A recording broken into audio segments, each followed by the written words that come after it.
Maintenant, pour en savoir davantage sur ce qui bloque au Sénat avec C71, je reçois la sénatrice indépendante Julie Méville-Deschênes. Bonjour, Madame la sénatrice.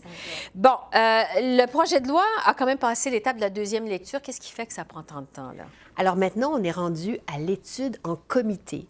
Donc, on entend des témoins qui sont parfois pour, parfois contre le projet de loi C71. Il y a beaucoup de témoins. J'étais au comité toute la journée. Et donc, tout ce processus d'étude en comité devrait se terminer, si tout va bien, au mois d'avril. Mais il faut comprendre que dans ce comité parlementaire, il y a division. Parce que c'est pas aussi simple que de dire les sénateurs conservateurs sont contre la loi, le projet de loi C71 et les indépendants sont pour. Il y a des sénateurs indépendants qui sont plutôt partisans de moins de contrôle sur les armes à feu.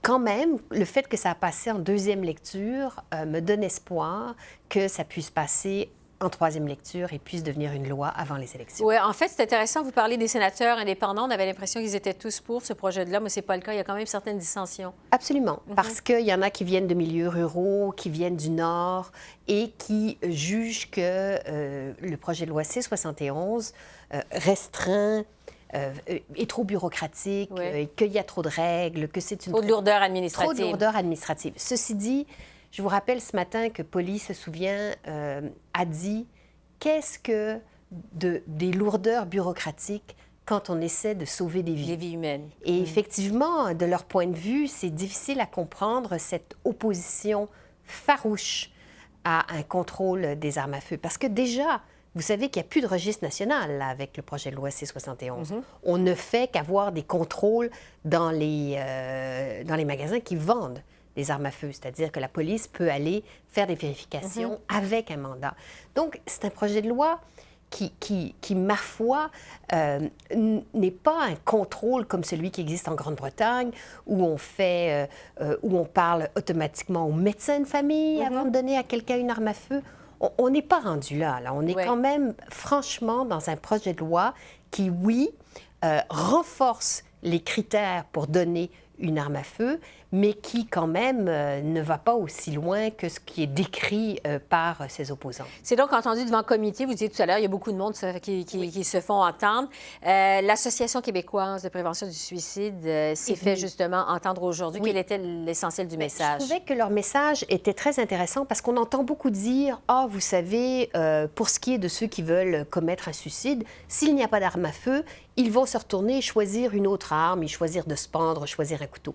Mais ce n'est pas vrai. Ce que nous disait cette association, chiffre à l'appui, c'est que quand on se suicide par arme à feu, 90% du temps, on réussit notre coup, ce qui n'est pas le cas avec les autres armes. Donc, l'idée d'avoir moins d'armes à feu, ça veut dire qu'on peut avoir moins de suicides, entre guillemets, réussis, de suicides qui mènent à la mort. Et ça permet donc de venir en aide à ceux qui veulent se suicider plus rapidement. Donc, il y a aussi des chiffres très importants qui montrent que, avec les lois qui ont été adoptées dans les années 90, qui étaient plus sévères que celles-ci, eh bien, le taux de suicide, le nombre de suicides a diminué de moitié au Québec. Donc, on a beau dire les études se contredisent, les études montrent que les lois très sévères ont eu un impact non seulement sur les taux de suicide, mais sur les meurtres de femmes. Parce que moi, cette question de la violence conjugale et de l'effet de la présence d'une arme dans une maison quand il y a de la violence conjugale, mais c'est terrible. C'est terrible parce que c'est un facteur qui fait qu'il peut y avoir davantage de blessures quand il y a une arme à feu dans la maison.